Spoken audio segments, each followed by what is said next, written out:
جی، الصلاۃ والسلام علیک یا رسول اللہ وعلی آلک و اصحابک یا نور اللہ صلی اللہ تعالی علیہ وسلم۔ جی پیارے اسلامی بھائیوں، نصاب الصرف میں ہمارا سبق نمبر 9 چل رہا ہے، فعل مضارع کا بیان۔ ٹھیک ہے، اس میں آپ نے فعل مضارع کی تعریف پڑھی۔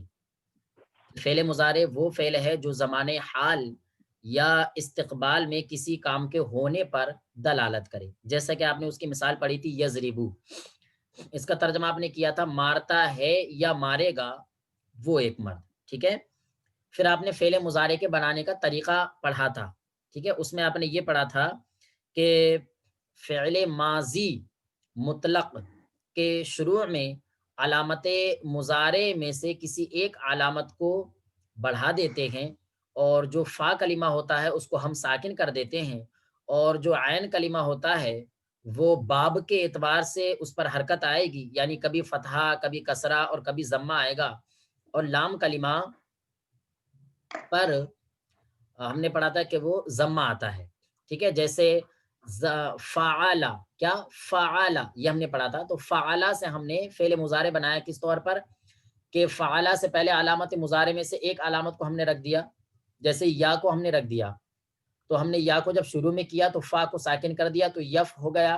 پھر عین کلمہ پر ہم نے باب کے اعتبار سے حرکت پڑھ دی، جیسے مثال کے طور پر باب نصرہ ینصرو ہے تو ہم نے عین کلمہ پر ہم نے ضمہ پڑھ دیا اور کہا یفعو۔ پھر لام کلمہ پر بھی ہم نے ضمہ پڑھا اور کیا کہا یفعلو۔ اس طریقے سے ہم نے فعل مضارع کو بنانے کا طریقہ پڑھا تھا۔ پھر ہم نے علامت مضارع پڑھی تھی، علامت مضارع ہماری 4 تھیں۔ ٹھیک ہے، ایک ہے حمزہ، دوسری ہے تا، تیسری ہے یا، اور چوتھی ہے نون، جن کا مجموعہ اتینا ہوتا ہے۔ ٹھیک، پھر مزید انہوں نے یہ بھی بتا دیا تھا کہ حمزہ جو ہے وہ واحد متکلم کے صیغے میں آتا ہے، اور نون جو ہے وہ جمع متکلم کے صیغے میں آتا ہے، اور باقی یا جو ہے ہماری وہ 4 صیغوں میں آتی ہے، 3 مذکر غائب کے ہیں اور ایک جمع مؤنث غائب کا ہے، اور تا باقی کے ہمارے جتنے بھی صیغے رہتے ہیں، ٹھیک ہے، تقریباً 8 صیغے جو ہمارے رہ رہے ہیں، 3 مذکر غائب کے، 3 مؤنث، اور 3 مذکر حاضر کے، اور 3 مؤنث حاضر کے، اور 2 مؤنث غائب کے، ان 8 صیغوں میں تا آتی ہے۔ یہ سارا پڑھ کر کے ہم فارغ ہو گئے تھے۔ ٹھیک ہے، اب مزید چند چیزیں یہ اور ہمیں سمجھا رہے ہیں، ٹھیک ہے، جن میں سے نمبر 2 میں یہ ارشاد فرما رہے ہیں کہ مضارع کے 5 صیغوں میں کون کون سے؟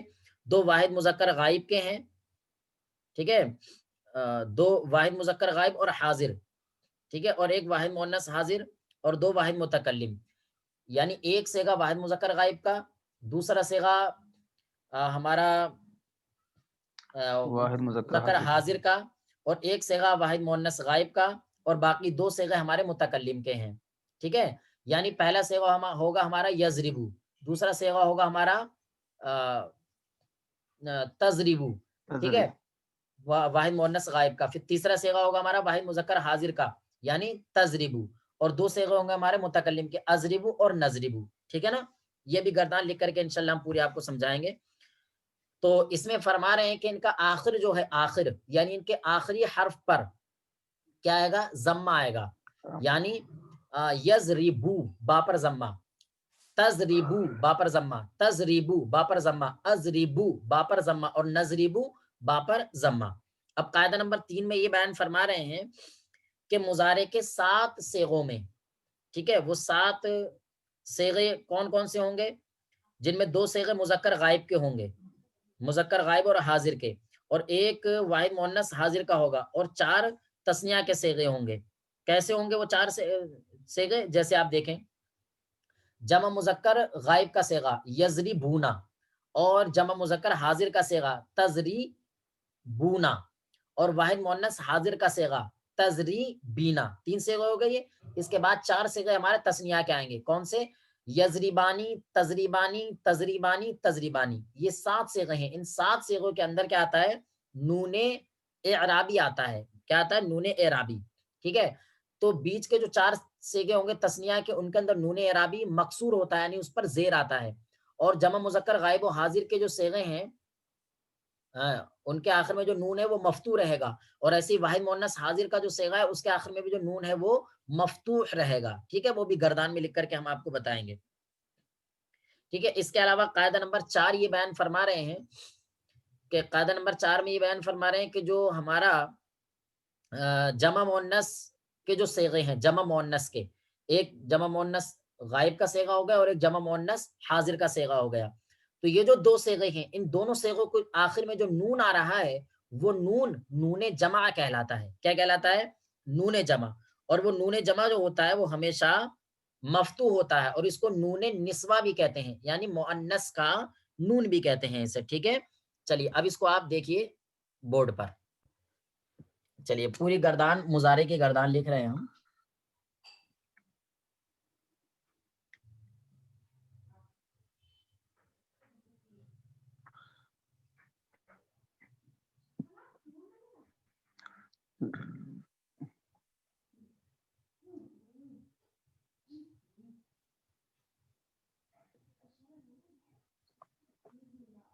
گردان آپ اپنی کاپیوں میں اس طریقے سے بھی لکھ سکتے ہیں جیسے ہی لکھو بھی ہے.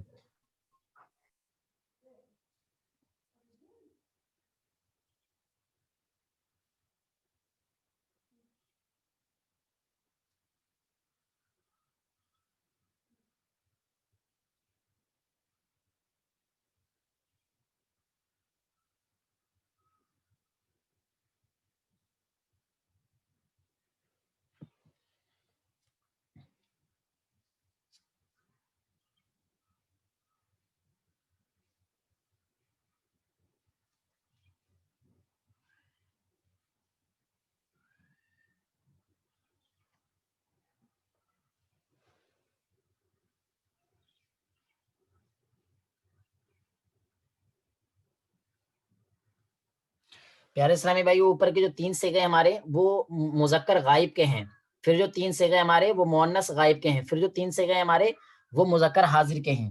اب 3 صیغے ہوں گے آپ کے مؤنث حاضر کے. تز ری بینا، یہ واحد مذکر حاضر، واحد مؤنث حاضر کا صیغہ ہو گیا. اور تزریبانی،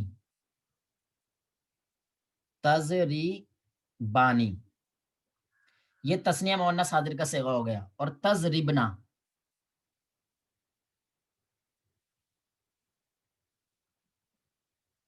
یہ جمع مؤنث حاضر کا صیغہ ہو گیا. 2 صیغے ہوں گے آپ کے متکلم کے، جن میں سے ایک ہے آپ کا از ربو اور دوسرا صیغہ ہے آپ کا نز ربو. جی مدینہ، یہ سب کلین دکھائی دے رہا ہے آپ کو؟ لپ لپ جھپ کیوں ہو رہا ہے؟ ہاں یہی میٹر ہم بھی نہیں سمجھ پا رہے ہیں کہ آخر یہ لب جب کیوں ہو رہا ہے. اب دیکھیں، اب صحیح ہے استاد صاحب، ایک دم صحیح ہے. ہاں ٹھیک ہے، ماشاء اللہ. دیکھیے پیارے اسلامی بھائیو، اب آپ بالکل دھیان سے دیکھیں.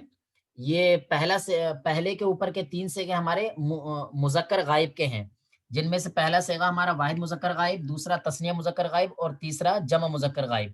یضربو، یضربانی، یضربونا. ٹھیک ہے. پھر باقی 3 صیغے ہمارے مؤنث غائب کے. پہلا صیغہ واحد مؤنث غائب کا تضربو، دوسرا صیغہ تسنیہ مؤنث غائب کا تضریبانی اور تیسرا صیغہ جمع مؤنث غائب کا یعنی یضربنا. پھر 3 صیغے ہمارے مذکر حاضر کے ہیں، تضریبو واحد مذکر حاضر، تضریبانی تسنیہ مذکر حاضر اور تضریبونا جمع مذکر حاضر. ٹھیک ہے. پھر اس کے بعد میں 3 صیغے ہمارے مؤنث حاضر کے آ رہے ہیں. پہلا صیغہ تضریبینا واحد مؤنث حاضر، تضریبانی تسنیہ مؤنث حاضر اور تضربنا جمع مؤنث حاضر. پھر 2 صیغے ہمارے متکلم کے ہیں. پہلا صیغہ واحد متکلم اضربو اور دوسرا صیغہ جمع متکلم یعنی نضربو. ٹھیک ہے. اب آپ اپنی کتاب کے اندر قاعدے دیکھیے. انہوں نے قاعدہ نمبر 2 یہ ذکر کیا ہے کہ مضارع کے 5 صیغوں میں جو آخری حرف ہے وہ مرفوع ہوتا ہے، یعنی اس کو اوپر ضمہ آتا ہے. ٹھیک ہے. رفع آتا ہے یعنی اس کے اوپر ضمہ آتا ہے. وہ 5 صیغے کیا ہیں؟ پہلا صیغہ آپ کا یہ ہو گیا یضربو، ٹھیک ہے، مذکر غائب کا. اور دوسرا صیغہ آپ کا یہ ہو گیا تضربو، مذکر حاضر کا. ٹھیک ہے. تیسرا صیغہ ہو گیا واحد مؤنث غائب کا تضربو. ٹھیک ہے. پہلا صیغہ مذکر غائب، دوسرا مذکر حاضر، تیسرا صیغہ واحد مؤنث غائب. اور باقی دو صیغوں میں ایک ہے آپ کا متکلم کا اضربو اور دوسرا صیغہ ہے جمع متکلم کا نضربو. ٹھیک ہے، یہ 5 صیغے ہو گئے کہ جن 5 صیغوں کے اندر آخر میں جو ہے ضمہ آتا ہے. ٹھیک ہے، یعنی آخر میں رفع آتا ہے. ٹھیک، چلیے اب اس کے بعد میں قاعدہ نمبر 3 انہوں نے جو ذکر کیا تھا، تو قاعدہ نمبر 3 میں انہوں نے یہ کہا تھا کہ مضارع کے 7 صیغوں کے اندر آخر میں نون اعرابی آتا ہے. کیا آتا ہے؟ نون اعرابی. اب وہ نون اعرابی کن کن کے اندر آتا ہے؟ تو انہوں نے کہا کہ 3 اچھا نون اعرابی انہوں نے بتایا کہ اس میں کیا ہے 2 صیغے جمع مذکر غائب و حاضر کے ہیں اور ایک صیغہ واحد مؤنث حاضر کا ہے. وہ کون کون سا ہے وہ دیکھیں آپ. یہ ہے جمع مذکر غائب کا صیغہ، اس کے آخر میں جو نون ہے یہ نون اعرابی ہے. اور تضریبونا یہ جمع مذکر حاضر کا صیغہ، اس کے آخر میں جو نون ہے یہ بھی نون اعرابی ہے. ٹھیک ہے، 2 صیغے ہو گئے. تیسرا صیغہ آپ کا تضریبینا واحد مؤنث حاضر کا. ٹھیک ہے، اس کے آخر میں بھی نون ہے. ان تینوں جگہوں میں جو نون ہوتا ہے یہ نون مفتوح ہوتا ہے، یعنی اس کے اوپر فتح آتا ہے. جیسے یہاں پر بھی فتح اور یضربونا یہاں پر بھی فتح اور تضریبونا یہاں پر بھی فتح. ٹھیک ہے، اس کے علاوہ جو 4 صیغے ہیں ان کے اندر بھی ہمارا نون اعرابی آتا ہے. وہ 4 صیغے کون سے ہیں؟ تثنیہ کے. ایک آپ کا تثنیہ مذکر غائب کا یضربانی، دوسرا صیغہ آپ کا تثنیہ مؤنث غائب کا تضریبانی، تیسرا صیغہ آپ کا تثنیہ مذکر حاضر کا تضریبانی، اور چوتھا صیغہ آپ کا تثنیہ مؤنث حاضر کا تضریبانی. ٹھیک ہے نا، تو یہ 4 صیغے ہو گئے. ان چاروں صیغوں میں جو یہ نون ہے نون اعرابی یہ مکسور ہوتا ہے. مکسور مطلب اس کے اوپر زیر آتا ہے. دیکھ لیں آپ یضربانی تضریبانی تضریبانی اور تضریبانی. ٹھیک ہے، یہ بات ہو گئی آپ کی مکمل. اس کے بعد انہوں نے قاعدہ نمبر 4 ذکر کیا. تو قاعدہ نمبر 4 میں یہ فرما رہے ہیں کہ اسی پوری گردان کے اندر یعنی فعل مضارع کے اندر ہمارے 2 صیغے جو ہیں جمع مؤنث غائب اور حاضر کے. ٹھیک ہے، ان جمع کے اندر جمع مؤنث کے اندر جو آخر میں نون آتا ہے اس کو نون نسوہ یا نون ضمیری کہتے ہیں. وہ نون کون سا ہے؟ وہ یہ ہے، دیکھیں آپ، یضربنا یضربنا اور تضربنا. تو یضربنا کے اندر جو آخر میں نون ہے اس نون کو کیا کہتے ہیں؟